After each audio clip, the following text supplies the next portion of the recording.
Hi everyone, we are back. Welcome to Actually Let's Talk About It podcast.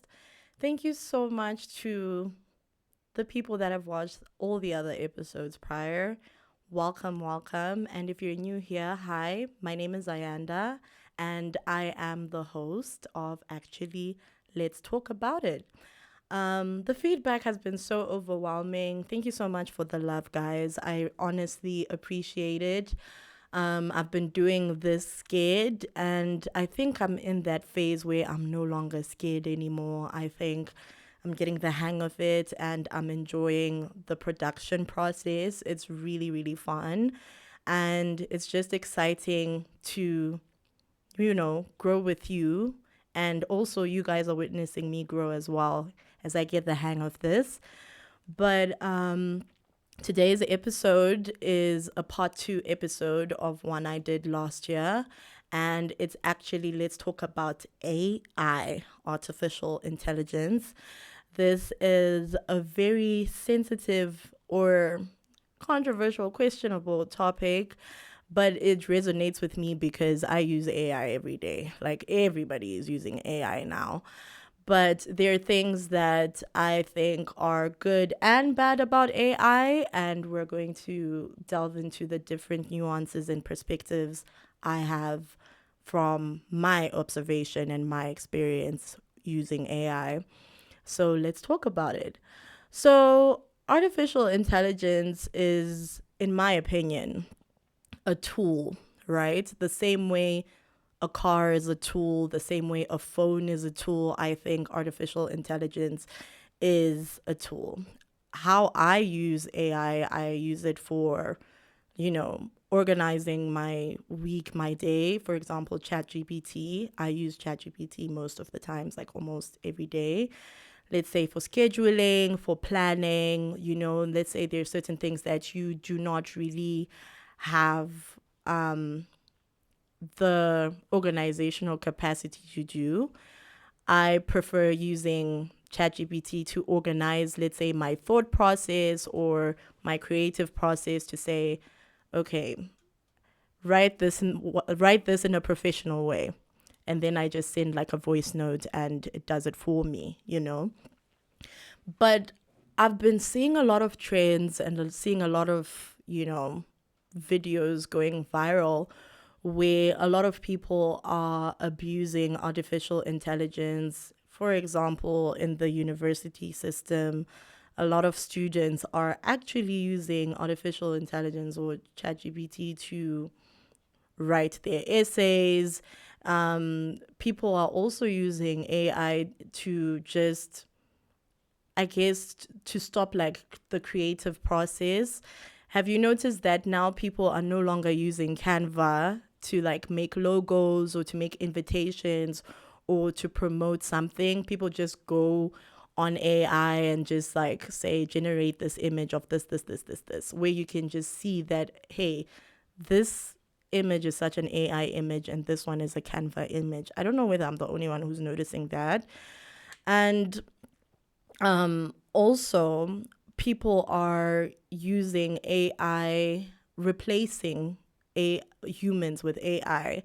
So a lot of people, we know of the loneliness pandemic that's happening, where people are preferring to isolate themselves from interacting with humans and are resorting to using an AI chatbot to speak with every day. So there are videos circulating of people developing relations with an AI bot where they tell the AI how their day was and they actually name their AI bots, let's say John or Amanda, and they befriend the AI bot emotionally. And I feel like it's affecting how humans are going to interact with each other. And it scares me how some people have become heavily reliant on AI interaction instead and replacing it from experiencing human interaction. I believe that AI repeats back or is an echo chamber. Like I said in my part 1 episode, I feel like AI is an echo chamber. So it reverts back or it mirrors what you feed it. So if you are feeding your AI bot, let's say, negative things, it mirrors back or it enables or re, re reiterates or validates what you are feeding it. For example, if you type out to ChatGPT, oh my goodness, this person did this to me, this person robbed me, you have the ability to lie to the AI bot, and it will basically reinforce or revalidate how you feel, right? Based off of the lie that you would have fed it, right? So, in terms of people using AI as a sounding board, especially regarding emotions, my concern is the psychological impact of how humans are actually going to interact with each other. So if I think like especially people who have children, right? And the access to technology and to gadgets and everything, AI is something that people need to really pay close attention to, especially for children that are growing up in this era. A lot of people are using AI deepfake videos, AI bots, especially for social media platforms. This one night, my friend and I, we saw this we saw an Instagram baddie, let's say, and we're like, oh my gosh, this person is beautiful. And then we go on their Instagram page and we're thinking it's a human. Like, we're thinking this is a person. Then my friend and I started going through each picture and we're like, this picture doesn't make sense. And even the captions, you could just tell that oh no, this caption is incoherent. Like, this is not a real person. We check the followers, we check the day the Instagram page was made, and we discovered that it was actually made 2 nights ago and they had amassed 3,000 or 4,000 followers. But this is actually not even a real person. This is just an AI, someone made a page on Instagram and they're just using AI bots or AI apps to generate images to make it seem like it's a real person. And I was like to my friend, imagine how someone might actually go online and think that they're talking to a human when they're actually just talking to a bot. They're just talking to, an AI chatbot.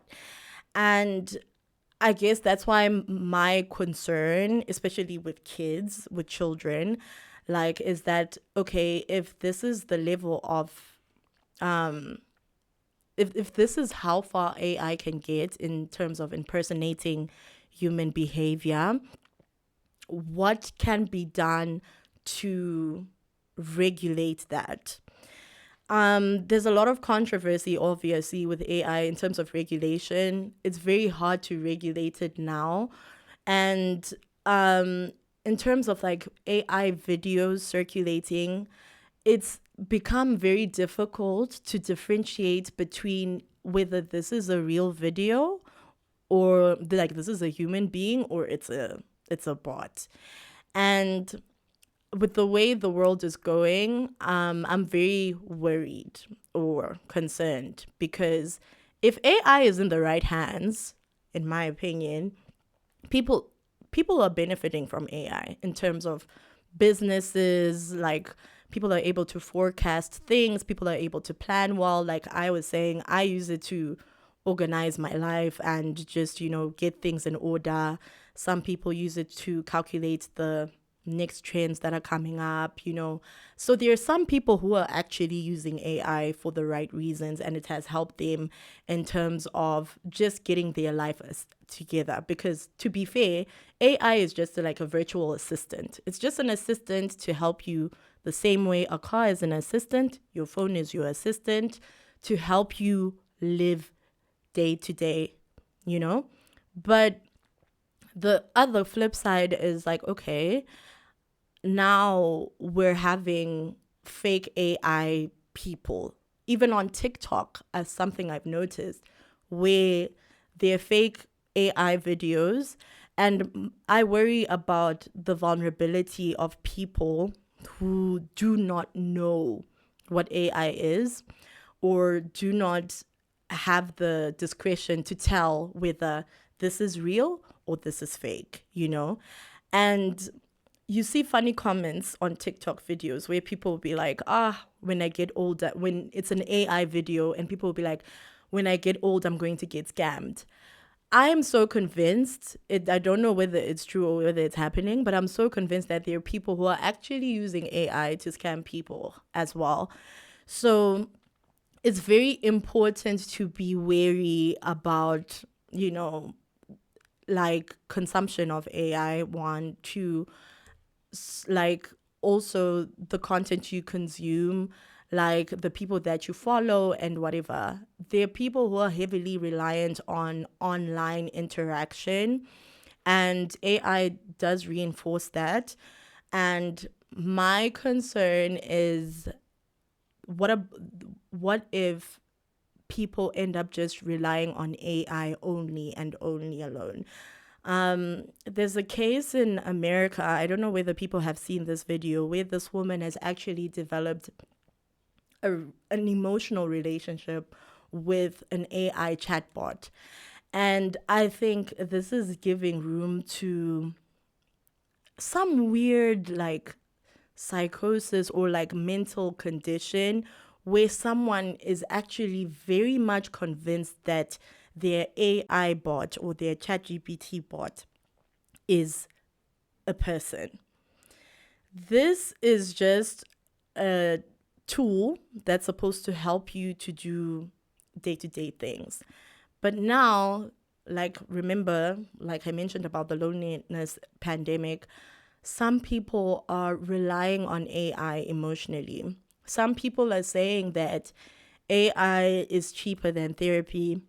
AI is free. Why do I have to go and talk to someone? Why do I have to socialize? I don't need to socialize. AI is instant. The instant responses, you're not having to wait for someone to text you back, you know. You just get an instant response and say, hey, and it says, hey, back. Some people are looking for emotional validation using AI. And I think, like I keep saying, I'm concerned and I'm worried about how it is evolving or changing how humans interact with each other. This woman is very adamant about not being in a serious relationship with a human being. She's convinced that this AI bot is her person. And she even wants to get married to her AI bot. So, like what I was saying earlier, that AI is an echo chamber, it mirrors what you feed it. So, if you're feeding it a certain ideology, it becomes that ideology. So, I think about it and I'm like, if it lands in the wrong hands, if certain people have access to this in the wrong hands, how is that going to affect how people view each other and how the human condition altogether?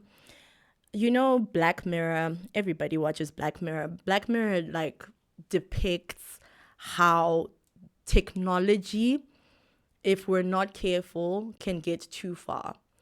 And my question is, how far is AI gonna get? There's some people, like I said, are using it for the right reasons and it has helped them to be well equipped. For example, if I'm a sole trader, right? And, I'm a one woman show, I've got orders that I need to deliver and whatever, ChatGPT or whatever other, or Gemini, or the other bots, right? They help me get my life in order because I'm doing a lot of things on my own. So in terms of being well organized and put together, it's a tool that I can use, right? But what about a person who is extremely dysfunctional or deeply problematic, or a person who is not supposed to be using this thing? Because like I said, there are people who are using AI to scam people, making, you know, videos and, you know, making personalities or giving them human identities and scamming people online, right? So, where do we draw the line? Where's the regulation? You know? And this is why I believe that with every true tool or every creation, you have to be a good steward and use your discretion and not abuse these things. The same way, for example, if you have a Ferrari, let's say it goes, I don't know how many kilometers per hour it can go. If it's 400 kilometers per hour, it can go. It doesn't mean that you need to drive at 400 kilometers per hour. You just have to, yes, it's there, but it's not wise for you to be speeding, right? So it's the same thing, I believe, with AI, that people should use it for the right reasons. People shouldn't replace, human interaction with AI, with an AI bot. People shouldn't be like, oh, okay, I'm not going to open up about my feelings, or I'm not going to talk to anyone or seek help because I'm using ChatGPT to do that. People shouldn't be like lazy, creatively lazy, or use AI to think, you know, because a lot of people I've noticed are replacing human conditions or human things like thinking, creativity, and even just, opening up with an AI bot. Some messages, you can even tell that someone used AI to write this message to me. They didn't want to even text me properly. They just went to AI, said, write a message, da da da da da, da, and then they just copied and pasted. You can even tell with the hyphens and the bullet points that, like, this person didn't even put effort or thought, you know. I believe that it might cause arrested development in a lot of people. And I also worry about how people are going to be creative because, like I said, a lot of people are hiding behind AI, using it as a crutch, especially for creatives. For creatives, I've noticed that, like, artistic people are just no longer drawing or making cool flyers anymore.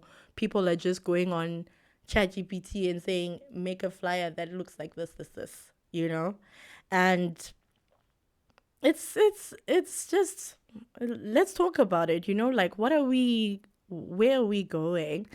And I think, like, another thing for me is that, or because I watch a lot of movies, like has anybody watched iRobot by Will Smith, the Will Smith movie where the robots take over the world? Like, I'm like, if we let it get that far, because now we have robotic maids and assistants, robots are getting prevalent now. I worry that a lot of humans are going to stop interacting with humans and just resort to interacting with technology only.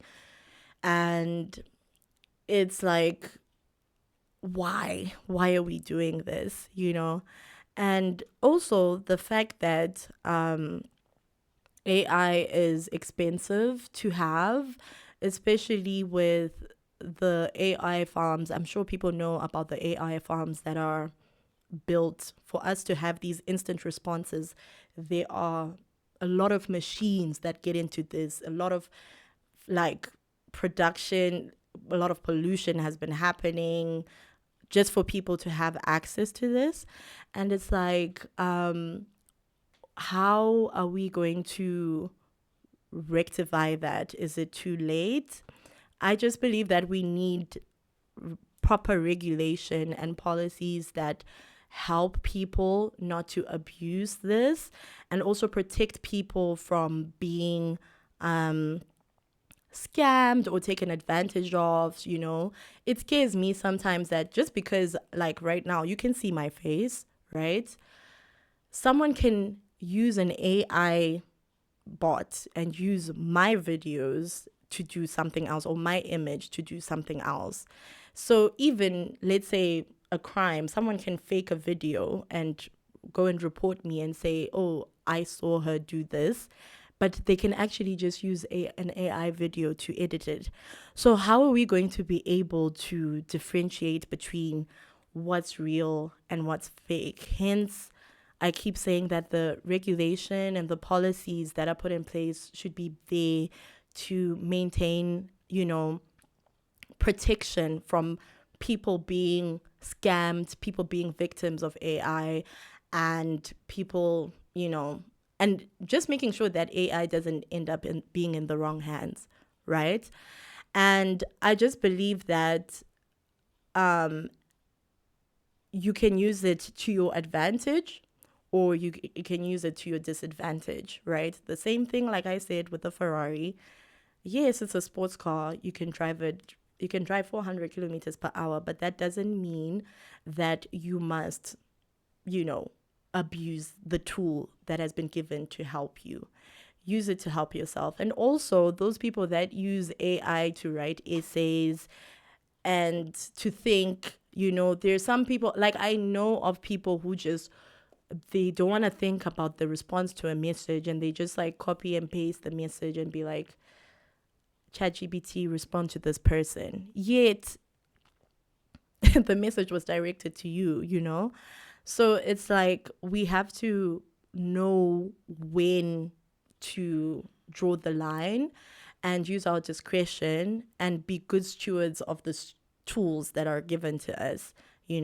And also, like, I encourage, especially like kids are a sensitive topic for me, but if you have children, to just make sure that you are seeing what they're consuming and monitoring what they are seeing online, because a lot of people are doing a lot of deep fake videos, a lot of AI videos, especially, and children being exposed to that, it might affect their development and even how they perceive things. And we don't want to normalize the abnormal, especially if it might be detrimental to the growth and the development of that person.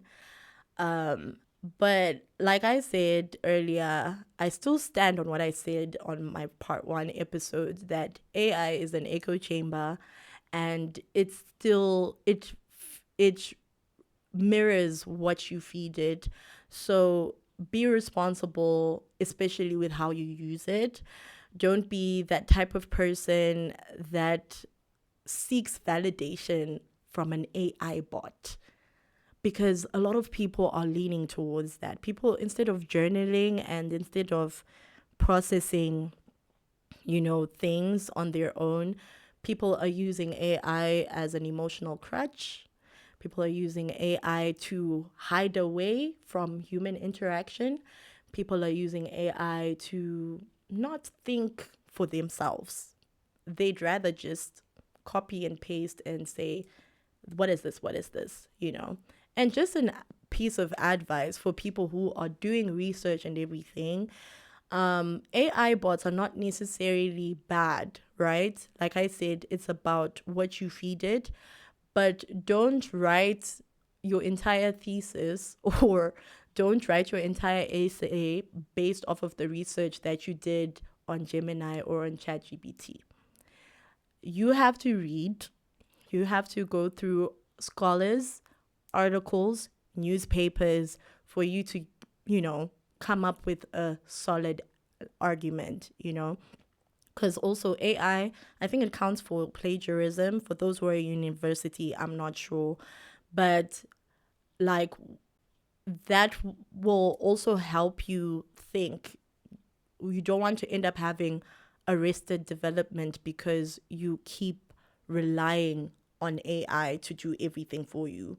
And like I said, that's also something I'm worried about. We're going to lose a lot of critical thinkers and independent, philosophical thinkers, because people are using AI or replacing their brains and their minds with AI.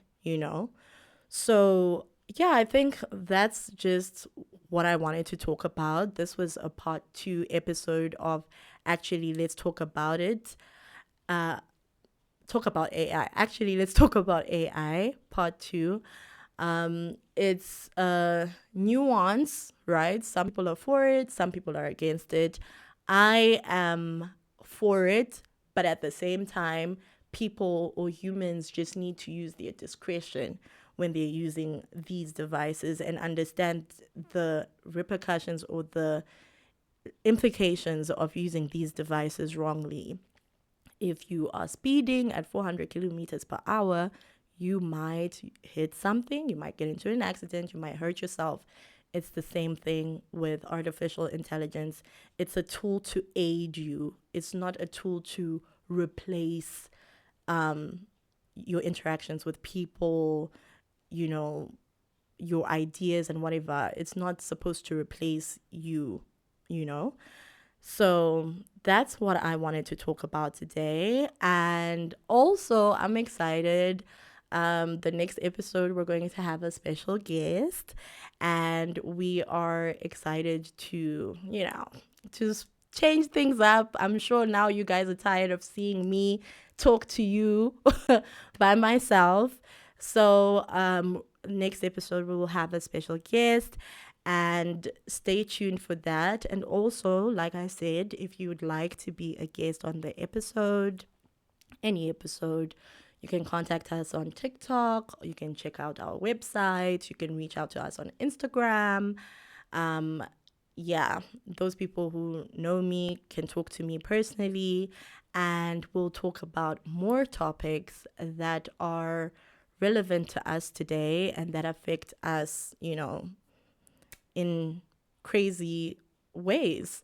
But thank you so much for tuning in on today's episode. My name is Ayanda. Please like, share, subscribe, comment what you think, and let me know which episode or what topics you'd like to hear more of. My name is Ayanda, and have a good week. Bye.